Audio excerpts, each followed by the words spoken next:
Viva Cristo Rei, salve Maria Santíssima e viva São José! Você estava com saudade da gente? Coloca aqui nos comentários que você estava com saudade da gente do primeiro episódio para o segundo. O primeiro episódio, gente, ficou imperdível, o episódio com a doutora Nádia. A Nádia Rodrigues, ela veio falar sobre a sua vida com Nossa Senhora, veio também nos explicar como o trabalho dela, como o jornalismo favoreceu que ela tivesse encontros místicos, experiências riquíssimas com Nossa Senhora e que tudo isso também conduziu para que ela se consagrasse a Nossa Senhora. E aí eu queria te perguntar se você está preparado para mais um papo com o consagrado, como consagrado, gente. Nós estamos hoje aqui, nada mais, nada menos, com alguém que Deus colocou no nosso caminho, que eu tenho certeza que a vida dele, não só a pessoal, mas a profissional, a vida dele de trabalho, a vida dele como pai de família, como esposo, vai enriquecer muito o teu apostolado, a tua missão e a tua consagração. Não só a Nossa Senhora e, quem sabe, também futuramente a consagração a São José. E eu estou aqui hoje com o doutor Antônio José Marreiros Melo. Seja bem-vindo, doutor Antônio. Olá, boa tarde. Muito obrigada por ter aceitado o nosso convite para estar aqui. E nós estamos aqui, gente, com um filho espiritual de São José Maria Escrivá. Ele faz parte da Opus Dei. E eu vou apresentar melhor aqui o doutor Antônio José para você poder entender o nível que vai ser esse episódio. Nada mais, doutor Antônio é médico há 15 anos e é anestesiologista há 9 anos. Ele trabalha atualmente como anestesista no HUT, no HTI, no Hospital da Unimed. É perito administrativo da Secretaria de Saúde do Piauí, a CESAP. É casado com a doutora Vivian e ela está aqui nos bastidores, ela está aqui conosco, está intercedendo por esse momento. Médica também anestesista, pai de 3 filhos. E ele é consagrado a Nossa Senhora pelo método de São Luís Maria Grignon de Montfort, tendo se consagrado a Nossa Senhora no dia 11 de fevereiro de 2024, sob o título de Nossa Senhora de Lourdes. Vê a vida desse homem, como ele ainda consegue arranjar tempo para viver a espiritualidade e o trabalho. E além disso, porque o apostolado dele é fecundo, ele é diretor de Relações Institucionais da Associação Brasileira de Médicos Católicos. Faz parte também da Associação de Médicos Católicos de Teresina e é um cooperador da Opus Dei, fundado por São José Maria Escrivá. Então, nós também queremos dedicar esse segundo episódio, doutor Antônio José, não só a São João Batista, mas também nós queremos dedicar esse episódio também a São José Maria Escrivá, que amou e continuará levando seus filhos espirituais ao seio da Virgem Maria. E atualmente, doutor Antônio José, ele frequenta a Igreja do Amparo. Nós nos conhecemos também através da Igreja do Amparo. É um berço, né, um local que sempre nos acolhe. E eu gostaria de, doutor Antônio José, passar a palavra para o senhor. E assim começar, porque a gente pensa, você que está em casa, que está nos assistindo, quando a gente vê a pessoa assim, já num período de conversão, numa fase de conversão, que não teve traços disso na infância, na história. Mas a gente vê que Deus, desde sempre, vem trabalhando, vem tocando na nossa vida. E eu tenho certeza que com o senhor não foi diferente, doutor Antônio José. Faz uma partilha com a gente sobre isso. Olá, Sara. Olá, espectadores. Muito obrigado pela oportunidade de estar aqui nessa conversa. Eu espero que dela saiam frutos, muitas conversões. E é sempre uma alegria falar de Deus, né? E eu costumo falar, assim, apesar de todas essas belas palavras que você disse para mim, eu só posso entender isso como realmente, assim, o dedo de Deus me empurrando, né? Porque eu, pelas minhas próprias forças, eu não conseguiria estar, assim, à frente de tantas iniciativas e frentes nesse apostolado, né? Nos trabalhos, tentando conciliar. E quando eu olho para trás, eu costumo ver o dedo de Deus em todas as fases da minha vida. mesmo em boa parte dela eu sem enxergá-lo. Né? Eu hoje com esse olhar mais espiritualizado, esse olhar cristão, a gente consegue ver passo a passo Deus conduzindo a nossa vida, mesmo a gente insistindo em viver à mercê dele. Então isso é incrível. Eu sou uma pessoa simples, eu costumo falar mais uma vez assim, muito comum. Eu acredito que eu fui um filho, um bom filho, nunca fui muito de desobedecer. Eu acho que aí também está uma virtude que a gente sempre deve perseguir, que é a obediência. E a minha vida de conversão, a minha conversão aconteceu há pouco mais de 4 anos, né? Então, boa parte da minha vida, eu já estou com 41, realmente foi, assim, um apagão. Eu considero um apagão. Apesar da gente, mais uma vez, ver o dedo de Deus e a presença através de sementes que, às vezes, né, são colocadas na nossa vida, geralmente pelos pais, né? Meus pais são pais virtuosos, sempre, como todo pai e toda mãe, né, sempre quer o melhor para o seu filho. Me deram um bom estudo. Eu acredito que um grande fomento, uma grande, assim, oportunidade de brotar a fé em meu coração, mesmo eu inconsciente, foi eles terem me colocado para estudar no diocesano, né? Eu passei a minha vida inteira estudando no diocesano. Foram 11 anos, né? Da primeira série, naquela época a gente falava assim, até o terceiro ano científico. Então foram 11 anos que nesse colégio jesuíta, naquela época a gente nem às vezes sabia direito o que isso significava, né? Embora a gente tivesse aulas, formações um pouco sobre isso, proporcional a cada ano que a gente passava. O que eu olho para trás e vejo da minha vida lá no comecinho, para tentar enxergar Deus vendo com o olhar de hoje,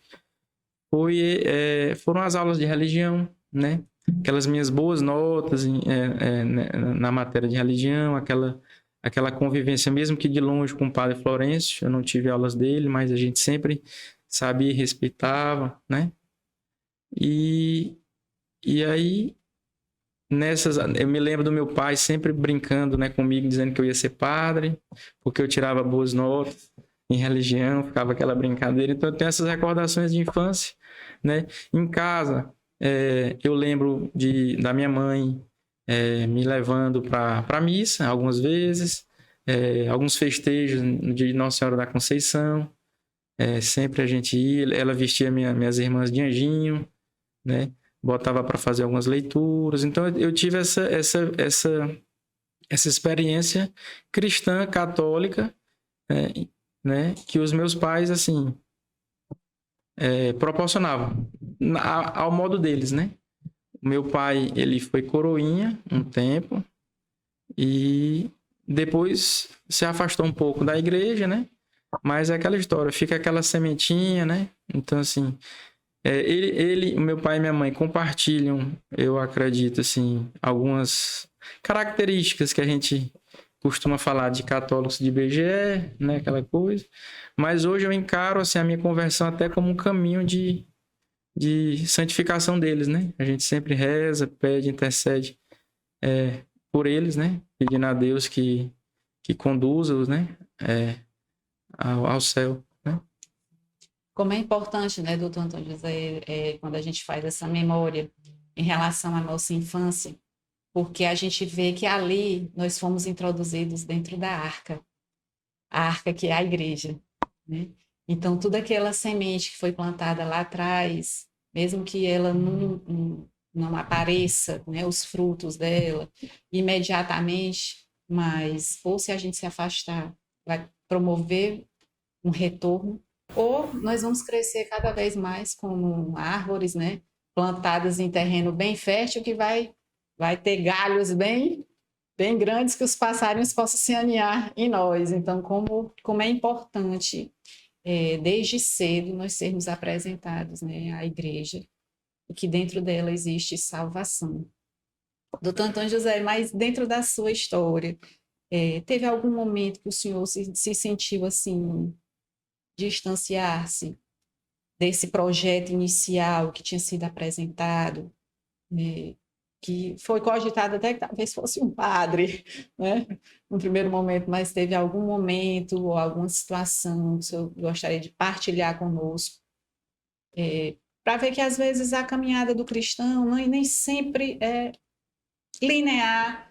Às vezes Deus permite também as nossas fraquezas se manifestarem, né, os nossos tombos acontecerem, para a gente ver que não é o nosso esforço, a verdade é a graça de Deus. Tudo é a graça, né? Em tudo dá graças, né?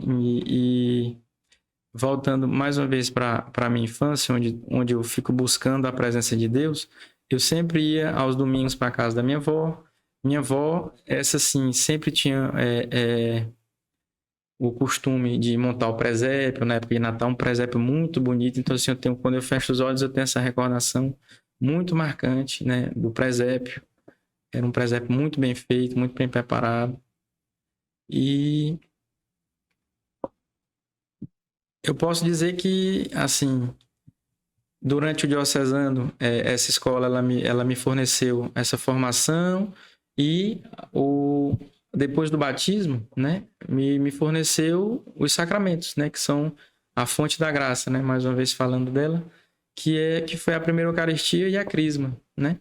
Então, esses dois sacramentos eu recebi através do Colégio São Francisco de Sales, o diocesano, e como todo jovem daquela época, assim, você vê como assim, eu fui levado pela vida e me afastei, né? Assim, eu acredito que muita gente padece disso, vai com a adolescência, a juventude, ali aqueles primeiros namoricos, aquela coisa toda, tem aquele foco ali para o vestibular, para os estudos, né? E aí você vai aos poucos se ocupando com aquilo, se envolvendo com aquilo e vai deixando a graça de lado, os sacramentos. No meu caso foi assim. Então, assim, de repente eu não tenho mais recordação minha indo para a missa. Quando ia, era em algum evento social, né, assim, algum batizado, alguma coisa. E realmente faltava aquela experiência, né, com Jesus, né? Que essa experiência, assim, enquanto pessoal, é o que define a conversão, né? De verdade. E aí, envolvido com vestibular, eu fui-me embora, né? Eu fui para... E fui-me embora literalmente. Eu saí de Teresina, né, com 21 anos e fui estudar medicina lá em João Pessoa, na Universidade Federal lá da Paraíba. E lá, mais uma vez, né? Muito estudo, mas também muita brincadeira, muita festa.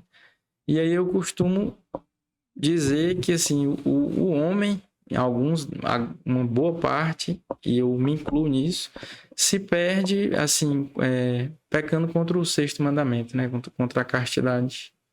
Eu acho que foi aí, assim, o ponto nevrálgico, assim, que eu vi que eu perdi a graça. Embora tenha alguma virtude, né? Seja, sei lá, a gente tem uma boa educação, tem alguns bons valores, tem aquele comportamento cívico razoável, né? Quando a gente perde a graça, a gente corta relações com Deus, né? Então é a partir daí que a gente leva uma vida independente dele. E aí a gente só tende a quebrar a cara, né? E nessa história, como aparece a doutora Vivian? Mais uma vez, Deus, né, colocou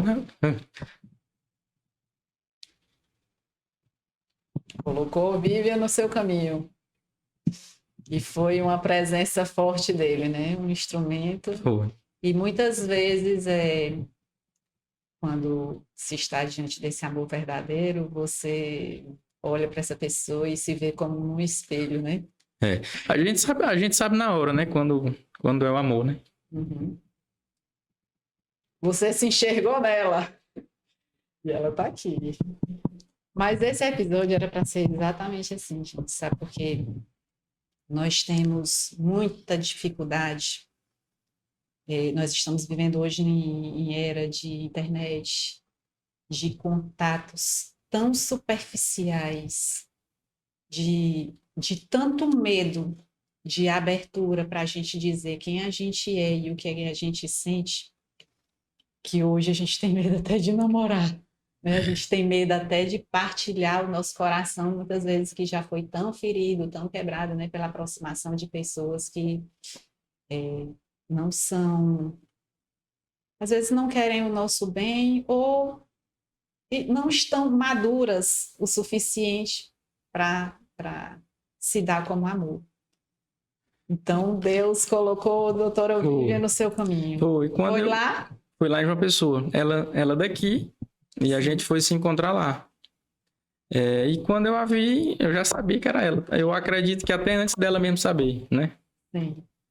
E aí a gente começou a namorar, né? Casaram lá, aqui. A Vivian, eu estava concluindo o curso de medicina, estava no internato. E ela estava começando a residência médica de ginecologia e obstetrícia. E ela foi fazer a residência lá porque tinha uma prima dela que morava lá, que estudava comigo, que estava se formando comigo. Uhum. E aí, no hospital onde ela estava fazendo a residência, eu era interno e tinha essa amiga em comum. E aí a gente começou a se aproximar, né, e se conhecer. Uhum. E ela desistiu da residência de ginecologia no final do ano e eu estava concluindo meu curso e a gente decidiu fazer prova juntos para outra especialidade, no caso para anestesiologia. E aí a gente decidiu de última hora no final do ano para fazer prova. Tinham 2 ou 3 provas abertas ainda, os editais, e a gente escolheu fazer em 3 locais: Brasília, Recife e lá mesmo, em João Pessoa. Eu passei lá em João Pessoa, no hospital que eu estava me formando, e ela passou em Brasília.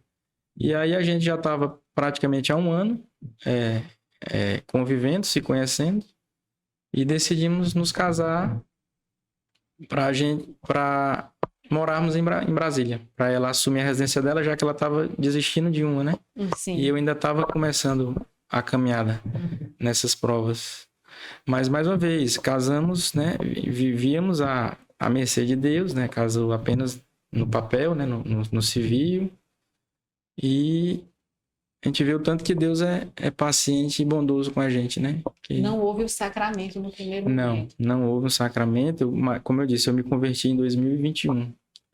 Né? Então, aí nós estamos falando de 2011, né? 10 anos antes. Sim. E aí vieram 3 frutos. Vieram 3 frutos. Alguns anos depois, 3 anos depois, já no final da residência dela, veio o Edson Neto, que é o nosso primogênito, nome do meu pai. E nós casamos na igreja, no batizado dele. No batizado dele. Mais uma vez, levando mais no sentido assim, daquele evento social, mais do que aquele encontro verdadeiro com Cristo, né? Já no sacramento, ainda estava faltando alguma coisa no coração do Dr. Antônio. Tava. Como eu olho para trás e vejo realmente que o meu coração ele só sossegou quando eu encontrei Deus. E como foi esse encontro? Qual foi esse momento que fez o coração do Dr. Antônio José sossegar?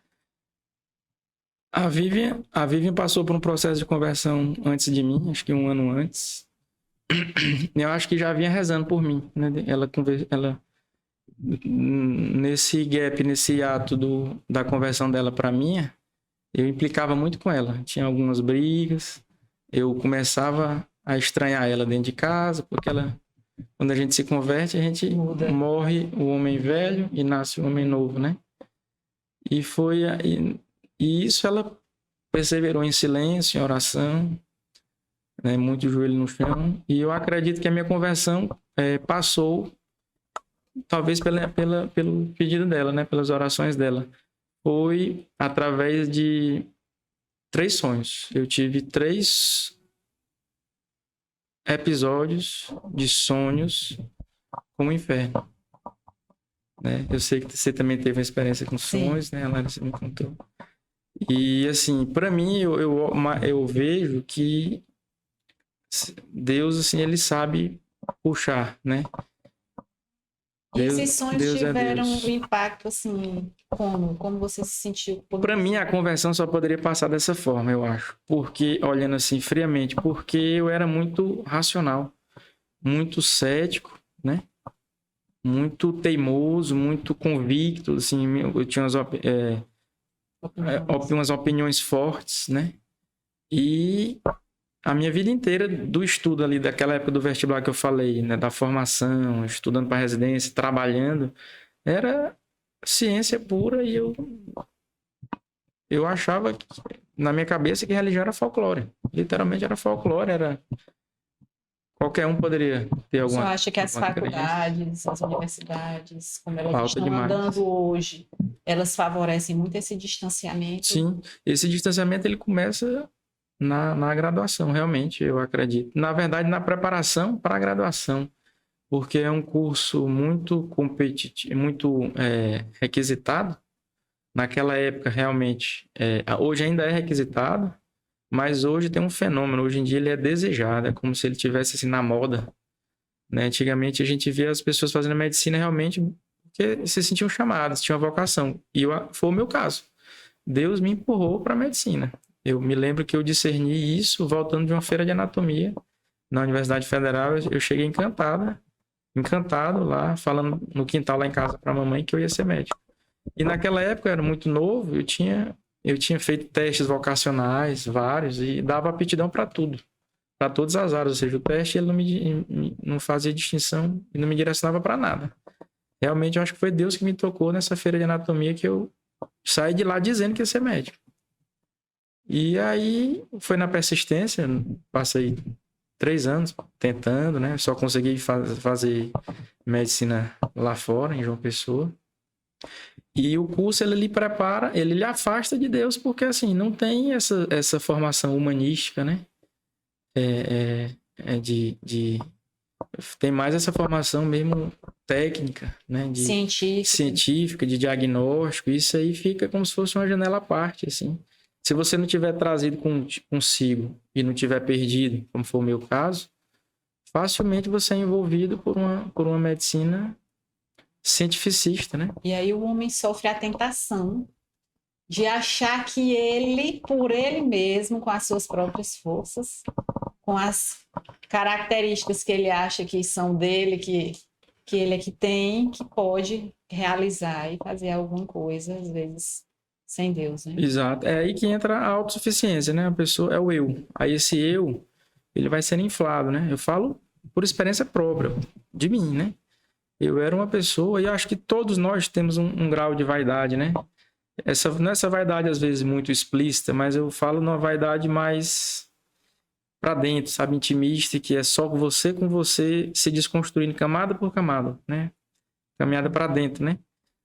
Através de uma humildade, que humildade é o ato de se conhecer, né?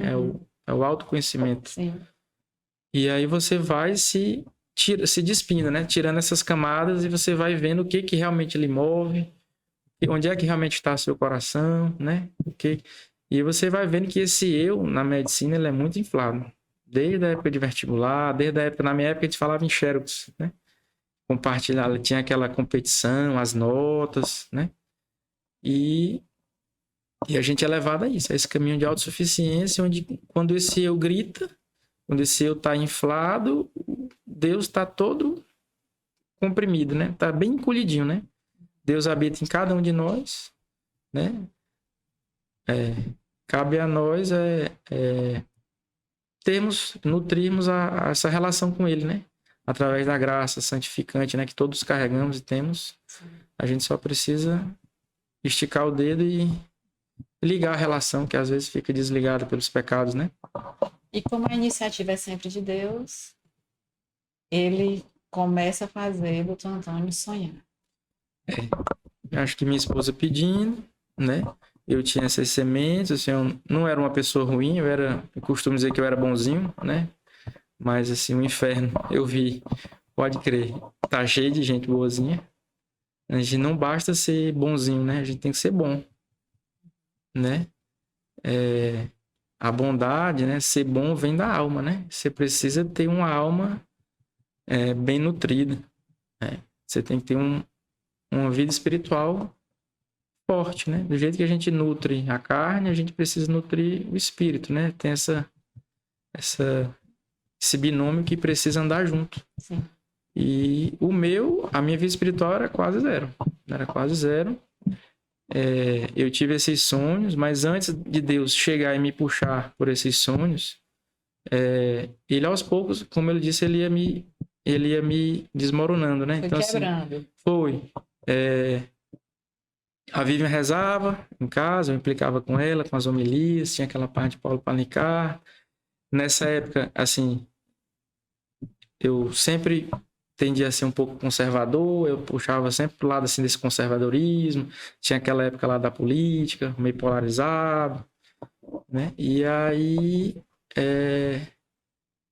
eu notei que começou a mudar algo em mim quando eu assisti um documentário, Jardim das Aflições, do Olavo de Carvalho. Essa pegada mais conservadora, aquela coisa. Aí eu não podia ouvir esse nome que eu não gostava, né? Como muita gente não entende. E aí a minha esposa insistiu e me botou para assistir. Quando eu assisti, mudou um pouco. Ali eu notei que começou um processo de abertura. Sim. Do meu coração, né? Porque a gente precisa dar um mínimo de abertura para a semente brotar. Deus não arrebenta. Exato. Ele vai lá cutucando, a gente tem que dar essa abertura. Ali me tocou. O Olavo de Carvalho falando um pouco da vida dele, mostrando lá o quintal dele, ele olhando para a floresta no quintal, né? Ele disse que gostava de se deitar no chão para sentir de onde é que ele vinha, a terra, se conectar com Deus. Aí começou aí. Meu filho mais velho, nessa época, né, já tinha, acho que em 2001, 7 anos. E aí, a Vivian rezando com ele, né, indo para missa, eu não ia. Eu ficava em casa. Eu sempre me escondia naquela história, né? Trabalhando muito, eu vou ficar aqui o domingo em casa, descansando, né? E eu fiquei muito tempo da minha vida assim, trabalho, casa, trabalho, e sentindo que faltava algo, né? E a gente fala, exato, eu só consigo falar isso hoje, assim, verdadeiramente, porque a gente consegue comparar o antes e o depois, né? Antes a gente sabe que falta algo, mas a gente vai se enganando, a gente vai pulando de galho em galho, a gente vai criando, procurando paixões, o que nos entrete, né? Algum grau de entretenimento, algum hobby. Eu sempre partilhava com a Vivian que eu tinha uma certa angústia, que eu não me via tendo hobby de nada. Eu via colega médico meu gostando de andar de moto, outros de cavalo, outros futebol, aquilo, e eu era uma pessoa normal e às vezes me sentia até anormal porque eu não tinha paixão de nada. Eu era aquela pessoa um tanto assim, sem sal, não sei. Eu ficava, rapaz, mas não gosto de nada. Eu cheguei a um ponto de achar que o meu hobby era anestesia. Porque até então, aí, esse momento, eu lia muito anestesia, gostava muito, era muito focado no trabalho, realmente em ser um bom profissional, né? Era o que lhe dava paixão. Era o que me dava paixão ali. Eu tentava, pelo menos eu me enganava com aquilo, né? E tentava me conformar com isso, né? Mas até conhecer Deus. Ter essa experiência pessoal com Deus. E, voltando pro meu filho, né? Ele me desmontou um segundo estalido assim, no coração, uma segunda rachadura, que foi quando ele disse: ei, pai, eu não vejo o senhor rezando. Aí a gente olhando hoje, né? Comecei a olhar já enxergando Deus no nosso. A gente vê ali nitidamente que era o Espírito Santo, através dele, né? Me chamando, né? O que os filhos sempre buscam, né, doutor Antônio José, os pais, essa referência, até porque o pai é o ídolo. Exato. O pai é o referencial, aí ele vê a mãe levando, a mãe rezando. Exato. Mas eu não tô, e aí eles ficam confusos, divididos, né? Eles não sabem assim, eles ficam tentando entender. E essa pergunta, assim, não foi uma pergunta desconfortante, mas não foi nada provocante, foi natural, né? Saiu naturalmente, assim, né? Você vê que as crianças têm mais essa abertura a Deus, né? Porque elas, né, são puras, né? Tem o coração puro, a pureza de coração, que é um dos requisitos, né? Para a gente estar perto de Deus, né? Uhum. E aí eu tive esses sonhos. O primeiro sonho, os 3, eu estava de plantão no HUT. No HUT, um hospital que hoje eu me sinto assim, chamado a estar ali. Gosto muito do que eu faço lá, porque eu noto que, para mim, dos lugares que eu trabalho, é o lugar que eu tenho mais oportunidade de fazer a caridade.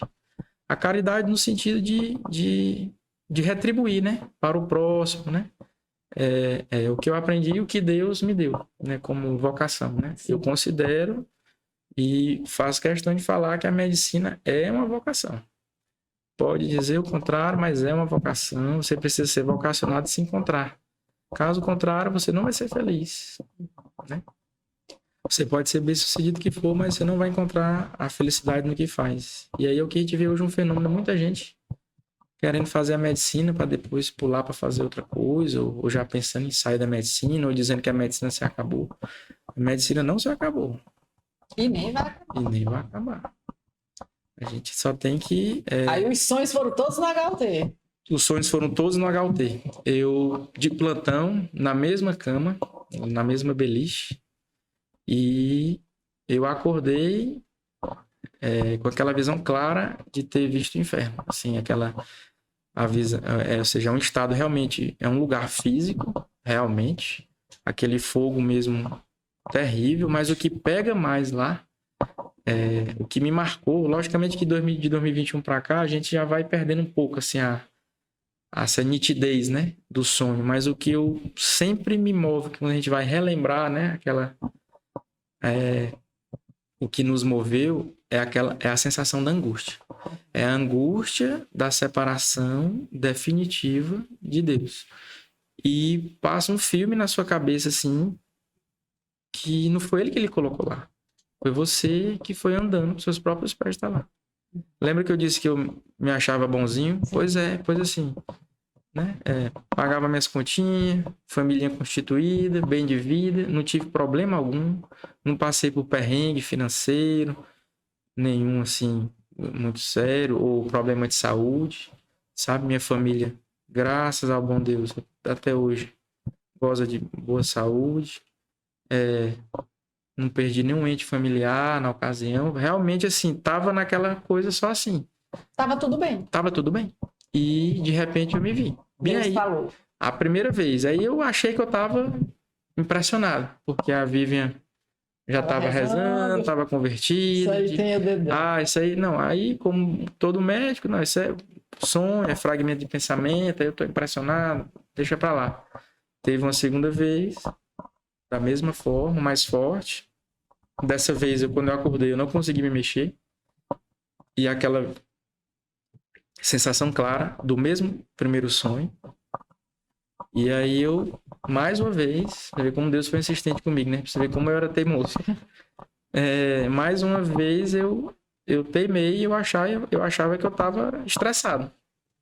Talvez trabalhando muito, sempre os sonhos, né? Nesse contexto de plantão, com a noite fragmentada, o acordar, né? Despertar e adormecer. Mas até que teve o terceiro, os 3 foram intervalos de um mês. Até que teve um terceiro que quando eu acordei, eu já sabia. Eu digo, eu vou conversar com a Vivian. A Vivian sempre falava que eu devia me confessar, voltar para a missa, tá, para comungar. E aí, depois desse terceiro sonho, eu cheguei em casa, fui tomar café com a Vivian. E aí, conversei com ela. Vivian, eu preciso me confessar. Me arruma um padre. Eu que falava esse clichê, né? Pra quê? Pra padre, pra quê? Eu e Deus aqui, eu converso com ele. Me enganando, né? Que nem rezar, eu rezava, eu acho. Olha a importância da mulher que reza. A oração dela perfurou o céu.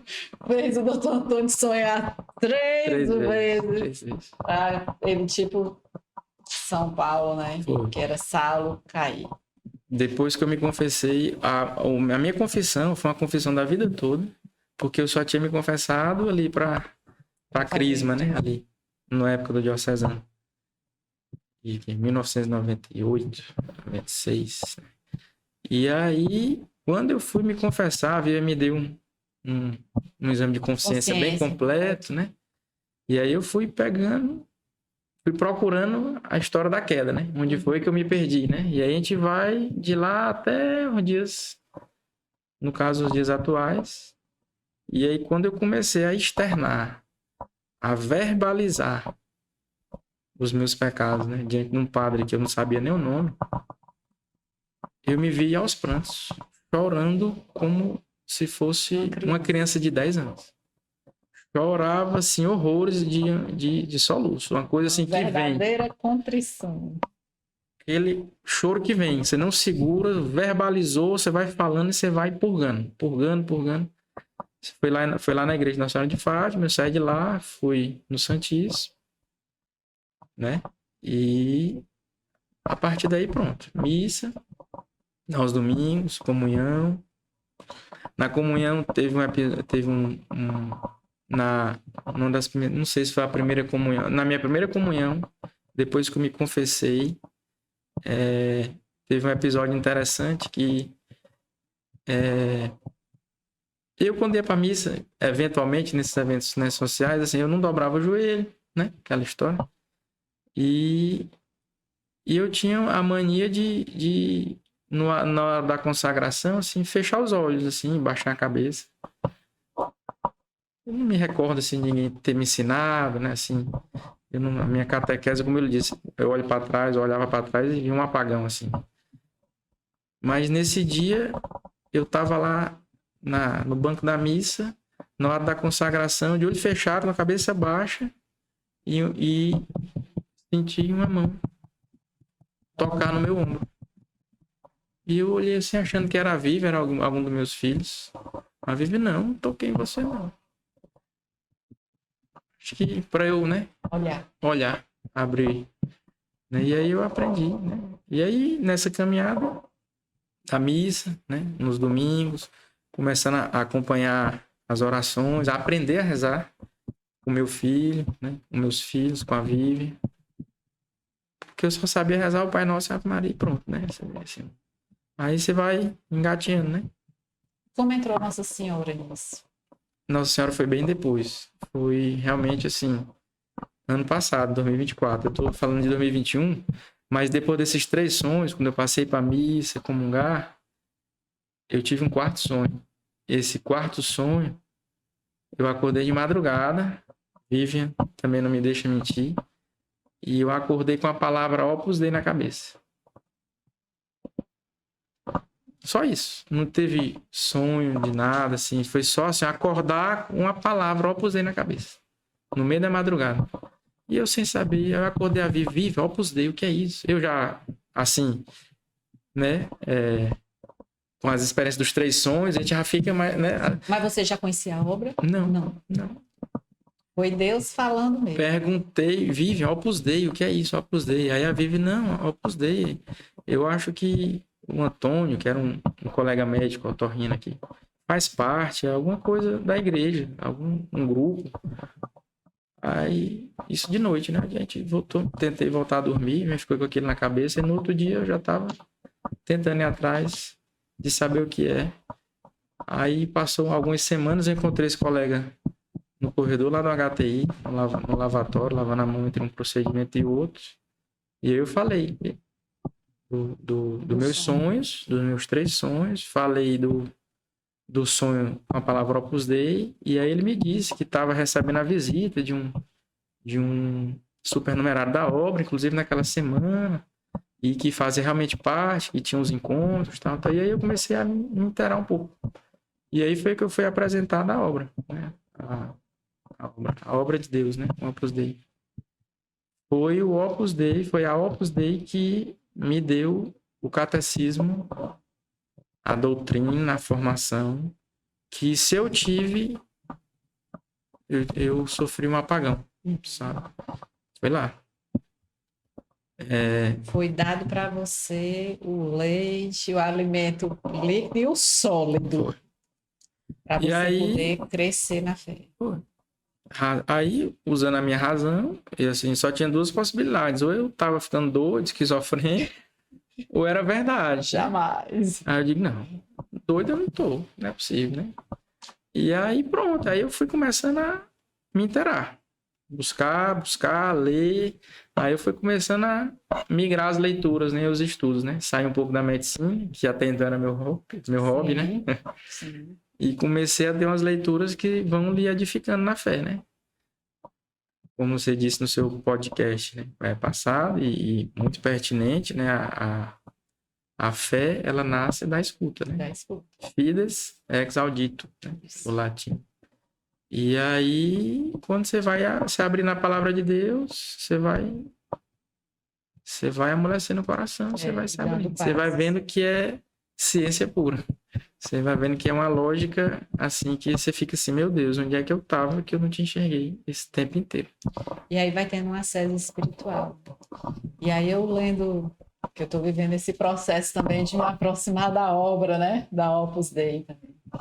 Tocando no carisma da Opus Dei. Como é importante o carisma, né? Porque você vai vendo, se reconhecendo como filho de Deus e vai também trabalhando essa questão da unidade, de você ser a mesma pessoa que você está lá na igreja, é a mesma pessoa que está lá no trabalho, né? Isso. Testemunhando Cristo da mesma maneira.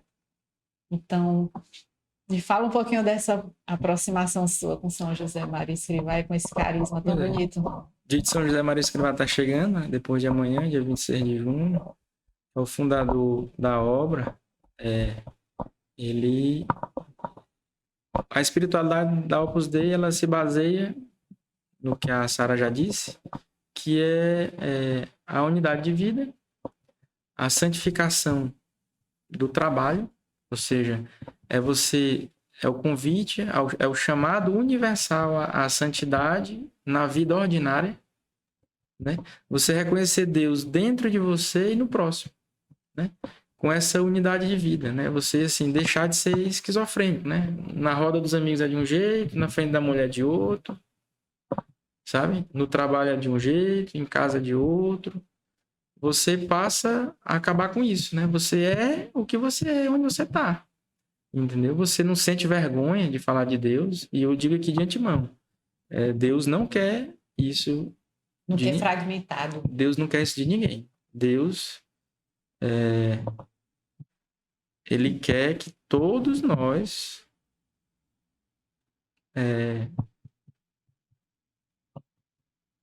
ele quer que todos nós demos o nosso testemunho. Sim.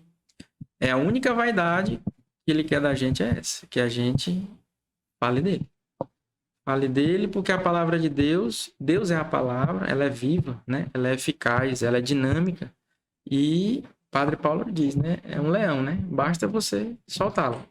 É como todo batizado, né? Porque todo batizado ele é chamado a ser apóstolo, né? A ser sal e luz e de anunciar o evangelho a toda criatura. E aí a Opus Dei reforçou esse seu chamado ao apostolado. Isso. Tanto que lhe faz ingressar como membro, né? Acho que primeiramente você foi um membro da Associação Brasileira de Médicos Católicos. Aí é outro... Hoje é diretor dessa associação. E também faz parte da Associação dos Médicos Católicos de Teresina. A Opus Dei, ela me dá essa formação e aí você vai crescendo. Eu fui apresentado a experiência de um retiro. No final do ano de 2021, eu fui para um retiro, né? E lá é onde a gente faz silêncio, né? E aí escuta Deus. Mas antes desse retiro, só para acompanhar a cronologia, depois que eu me converti, que eu passei para a missa, para tocar no que tange a Associação dos Médicos, eu me converti acho que em meados de 2021, quando foi nessa caminhada de ir para a missa aos domingos e tal, chegou no mês de outubro, e no dia da missa de São Lucas, né, dia 18 de outubro, dos médicos. Dia dos Médicos, eu fui na missa lá na Catedral, às 17 horas, com a minha esposa, e lá, no final da missa, Dom Jacinto chamou todos os médicos que estavam presentes para ir lá ao altar, puxou um estatuto simbólico, um papel, e disse que tinha uma vontade de fazer frutificar uma associação de médicos em Teresina, a despeito de como já aconteciam em outras cidades. E aí ele fez todos os médicos lá presentes botarem a mão no estatuto, um papel desse, abençoou e que frutificasse. Aí no final, todo mundo soltou, ficou eu e Dom Jacinto com o papel. Aí ele pegue, assuma o filho. Falou algo assim. Mas e pronto, isso foi em outubro. Em novembro, o grupo que estava lá, um pequeno grupo, dos médicos que estavam presentes nessa missa, já tinham feito um grupo de WhatsApp e já estavam nos articulando para fazer florescer, né? Essa missão que Dom Jacinto... O Antônio José médico, que era ele mesmo, nasce o médico católico e começa a defender a bandeira do catolicismo dentro da medicina. Junto à unidade de vida, né? Junto, assim, que tinha sempre aquele objetivo de ser um bom profissional, e aí com essa parte espiritual aflorando, né? Vai nascendo o médico católico, né? Realmente. E aí tem toda uma caminhada de formação. Dom Jacinto nomeou, indicou o padre Igor Torres, nosso assistente eclesiástico. Ele tinha acabado de chegar de Roma, do seu mestrado em bioética. E aí ele foi dando os primeiros passos com a associação, né? A gente foi se conhecendo enquanto colegas de profissão, de momentos de partilha, com reuniões mensais. E ao longo do ano de 2022, nesse inteirinho, de 2020 para 2022, eu fui para o retiro do Opus Dei. Lá eu tive a minha primeira experiência com Nossa Senhora, eu posso dizer, porque é um retiro de silêncio. E no segundo dia do retiro eu acordei com um cheiro de rosas no meu quarto. Temos aqui um homem místico. Místico! Tem que começar a anotar essas coisas, viu, doutor? Porque depois tem que escrever. Eu acordei com cheiro de rosas. Registros disso. Falei para a Vivian só depois, quando eu cheguei, porque era um retiro de silêncio, a gente ficava sem celular, era só um momento. Tinha muita meditação, confissão, né? Momentos de espiritualidade. Mas naquele momento eu não tinha consciência que era Nossa Senhora. Eu só sabia que era... mais uma vez, eu estava crescendo, né, na fé, estava no começo. Hoje em dia eu associo, sabe? Porque ficou a memória, né? Que ali era Nossa Senhora, assim, me acolhendo, né? Mas só foi isso, aquele cheiro de rosas que eu achei interessante e expliquei pra Vivian. Falei, ó, Vivian, senti um cheiro de rosa no quarto, sei o quê. Só assim. E bola pra frente. Esqueci, assim, aí continua a caminhada da associação, aquela coisa. Teve a época de fazer o estatuto, reuniu-se um grupo, que foi a semente da direção da associação. E na hora de escolher o presidente, ninguém queria, inclusive eu não queria. A gente nunca se sente capaz, como até hoje eu acho, né, que eu não sou capaz. Enfim. Mas lá na hora, aquela imagem de Dom Jacinto segurando o papel comigo, meio que foi o pretexto para dizer, não, vai tu mesmo. E aí eu... né, para Deus ninguém diz não, aí eu digo embora e a viva que sofra, né, em casa, porque... Sofrer nada, com certeza isso aí vai... E aí foi... me forja, né, como disse o José Maria, me forja para você reverberar dentro de casa. E aí entra no assunto da consagração da Nossa Senhora. Vamos ver esse momento de decisão, dizer assim, eu preciso me consagrar a ela. Quando você vai crescendo na fé, você vai vendo a sua vida mudar. Da água pro vinho, né? E a sua vida que você achava boazinha, ficava tudo certo. Ela deslancha. Aí é que você vê o que é a vida, né? Você nasce de novo e é uma vida, a verdadeira vida. Eu, nessa caminhada, quando a gente sai assim, quando a gente corta a relação com o inimigo, que antes a gente anda de mão dada com ele, né? Quando a gente corta a relação com ele, quando a gente expulsa um demôniozinho de perto da gente, tem aquela historinha que vem outros sete correndo, né? Querendo pegar o lugar dele de volta, né? E aí a gente vai começando a travar várias batalhas, né? Então, assim, enquanto você não vê a sua vida sendo provada, as tentações, é porque provavelmente você pode estar, né, andando de mão dada com, Tá fazendo o que o inimigo com o quer. inimigo, justo. Pois aí, nessa caminhada, você vai tendo as pequenas batalhas, elas vão ficando grandes.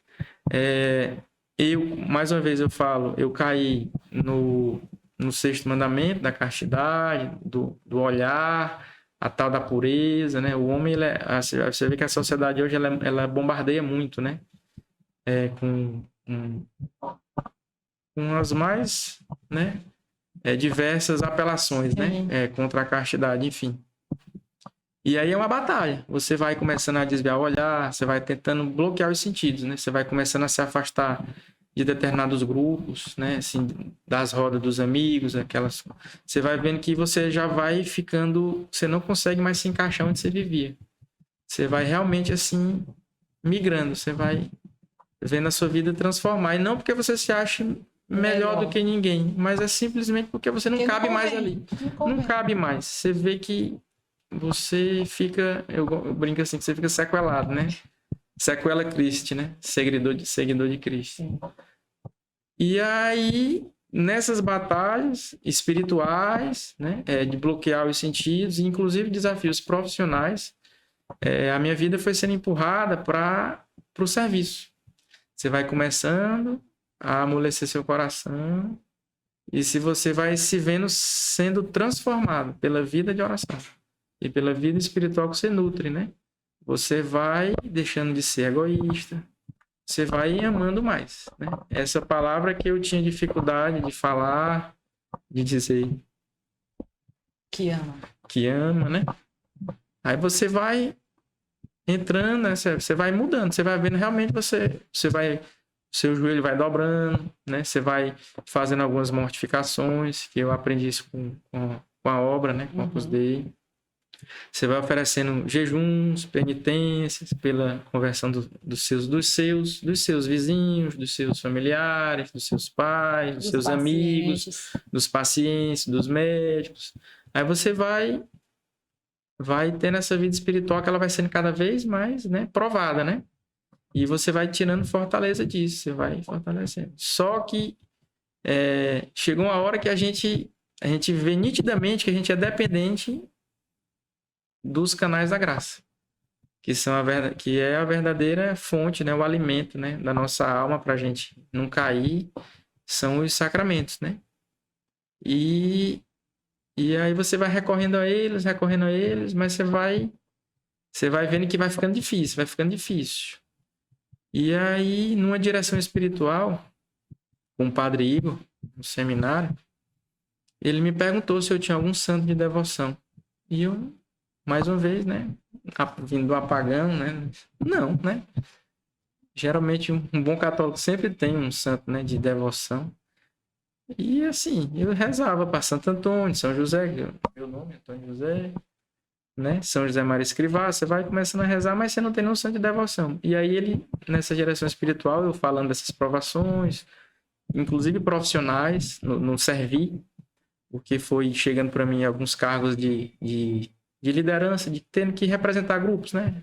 Eu coordeno, eu represento, né? Eu respondo pelo grupo de anestesia do HTI, do HUT. Aí você vai começando a lidar com conflitos, né? Pessoas, suas características. E aí você vai vendo o tanto que você mudou.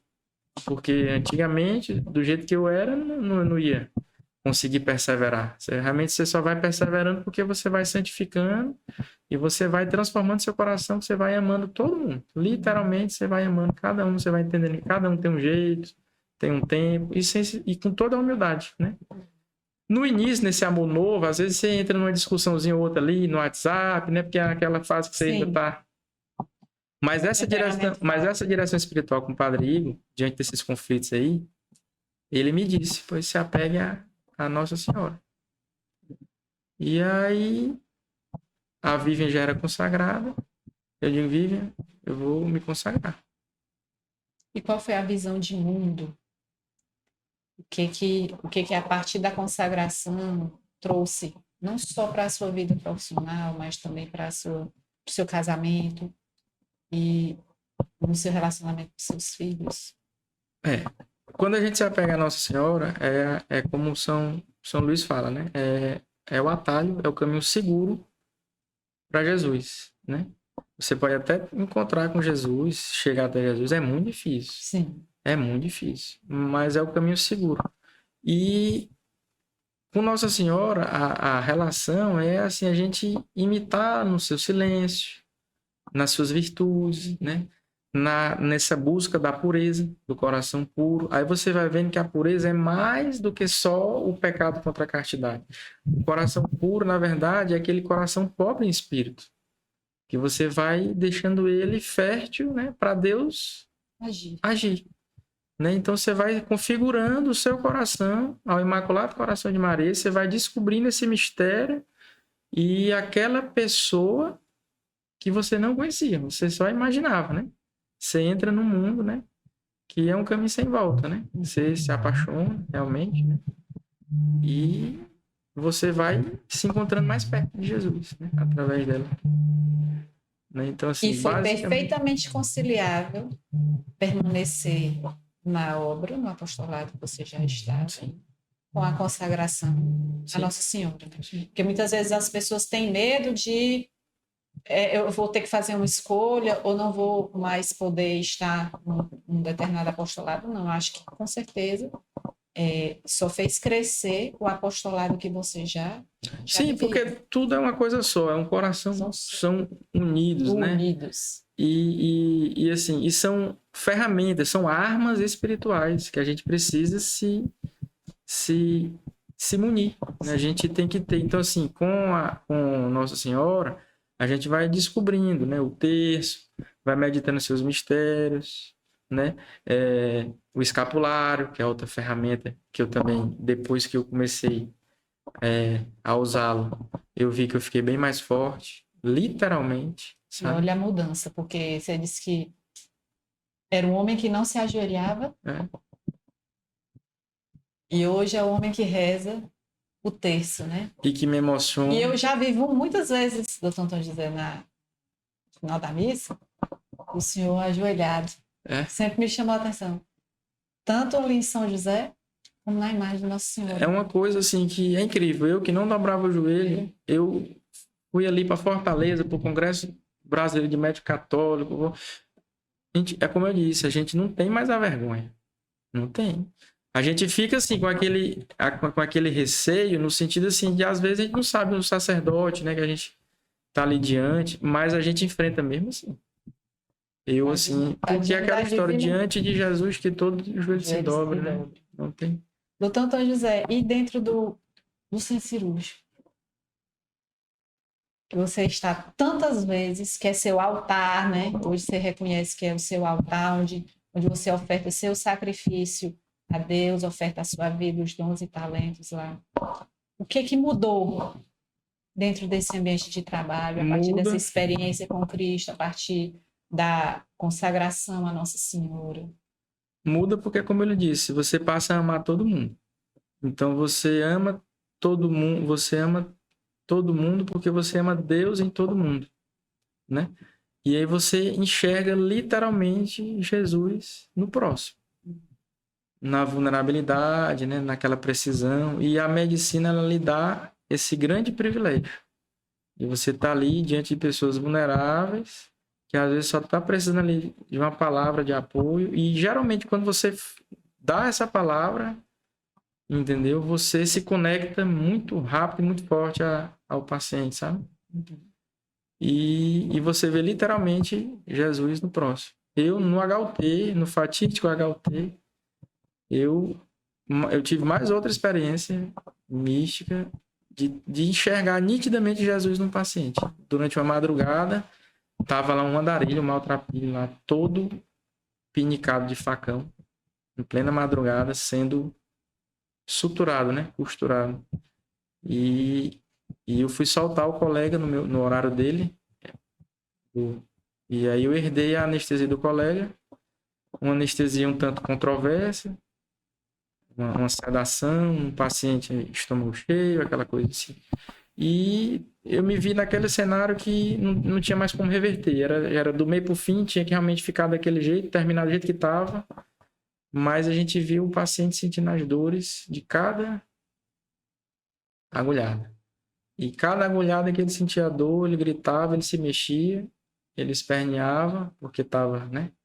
Ele não estava consciente, como eu disse, era uma sedação, ele estava desconectado, mas, assim, ou seja, em hipnose, mas sentindo, né? Uhum. Mas os próprios cuidadores maltratando, né? Tanto aquela história, a gente faz o mal que não quer e não o bem que quer. Né? Então vai ali e ele se mexia, ele espera, gritando e batendo nele. Ali eu estava acordando, como era madrugada, para soltar o colega, entre um olho e outro assim, abrindo, eu me vi no cenário ali do flagelo de Nosso Senhor. Eu fui assim, teletransportado ali, que foi uma conexão assim, muito forte, sabe? Logicamente explicada porque você tende a ter essa visão espiritual em tudo na sua vida, né? Hoje em dia, tudo que a gente faz e olha, a gente está lembrando de Deus, né? Eu acredito que isso seja comum a todos que têm essa experiência pessoal com Cristo. Mas é incrível como você vê, né, Cristo no próximo. E aí você quer fazer o seu melhor. Né? Você quer fazer o seu melhor sempre porque você vê Jesus ali. E você não vai fazer nada para Deus de qualquer jeito, né? E a palavra de Deus diz: não faça o serviço do Senhor com negligência. Exato. E aí, Você faz quando a da gente melhor tem a forma. consciência que ali a gente está servindo a Deus, né? É sempre o melhor. Então, o Senhor toca diariamente nos milagres. Milagre. Nos milagres de Deus. Olhos atentos, né? Olhos atentos conseguem ver os milagres de Deus diariamente. Eu costumo dizer, não é assim. Devem existir pessoas místicas, tal, com certeza existem, mas os milagres estão aí. A gente só precisa ter esse olhar assim mais atento, né? Conectado, né? Que isso aí a gente consegue com vida de oração, com essas ferramentas espirituais, a consagração ao Nosso Senhor. E eu vi A até São que tem um José. filho seu que já está no serviço do altar, né? Já estamos com os 2 filhos, né, servindo a Deus, né? Todo primogênito sirva ao Senhor, né? É um presente, né? A gente está lá, costumo dizer, a gente sabe, né, que o altar ali é o lugarzinho mais perto do céu, né? E é o que todo pai faz de melhor pelo seu filho, é encaminhá-lo ao serviço do Senhor, né? Eu queria só deixar assim, um recado para, primeiramente, os homens. Os homens que, como o senhor teve a experiência de viver, às vezes, que muitas vezes colocam uma pedrinha de dificuldade na vida de suas mulheres por conta da oração. Deixe um recado para eles, doutor Tom José, por favor. Meus amigos, deixem suas mulheres rezarem, que é o caminho. Passa muito por elas, né? Elas só querem o nosso bem e a vida muda e melhora. Né? Então, deixem as mulheres rezarem por vocês. Ajudem-as. Acompanhem-as de preferência. Comecem aí e vocês vão ver a vida de vocês mudar.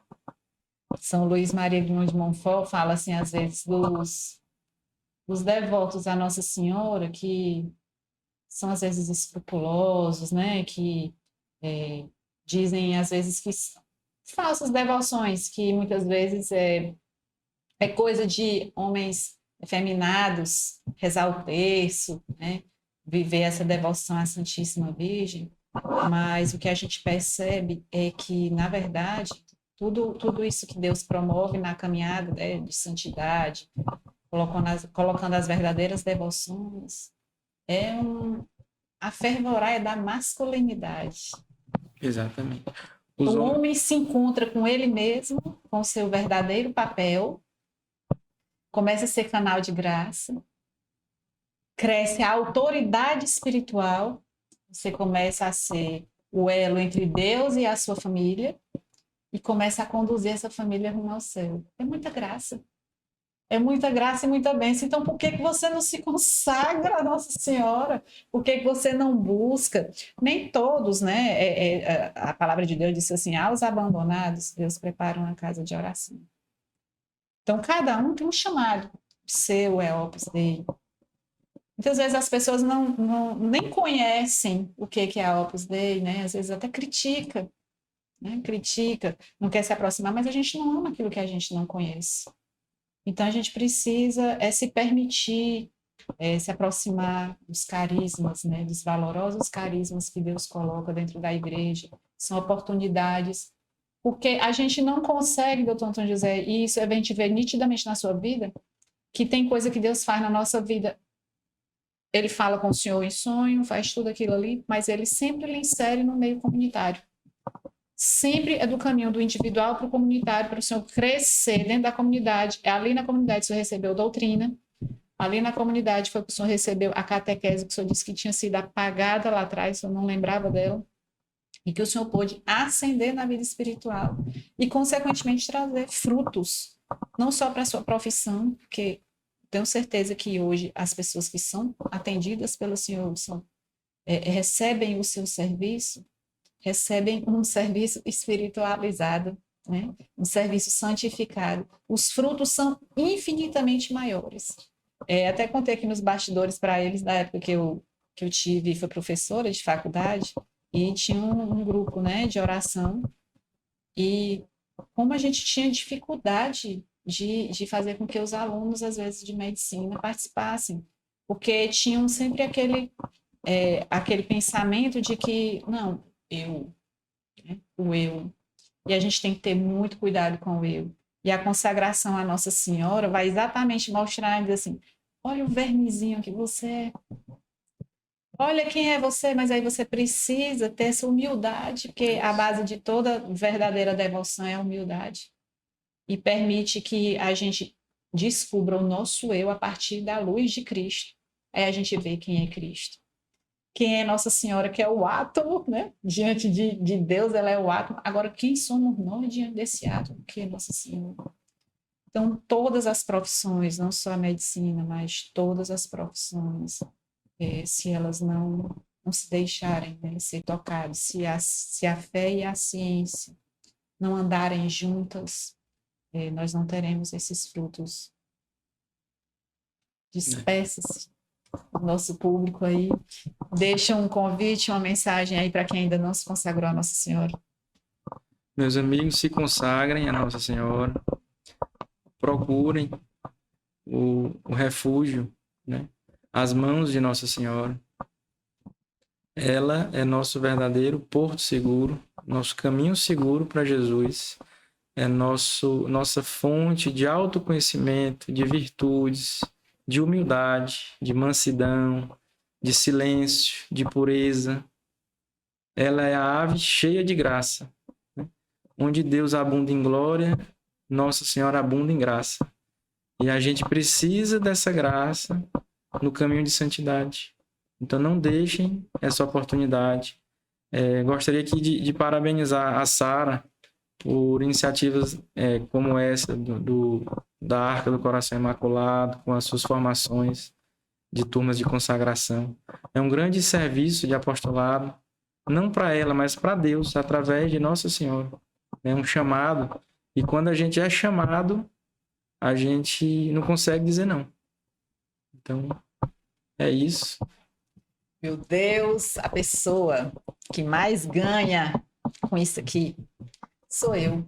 Porque eu tenho essa oportunidade, gente, de tocar em vidas, nos testemunhos, na humildade, né, de um profissional, de fazer essa anamnese, de passear na sua história, partilhar comigo, com você, tudo aquilo que Deus operou, de dizer, eu fui assim, mas Deus não olha para quem a gente foi, né?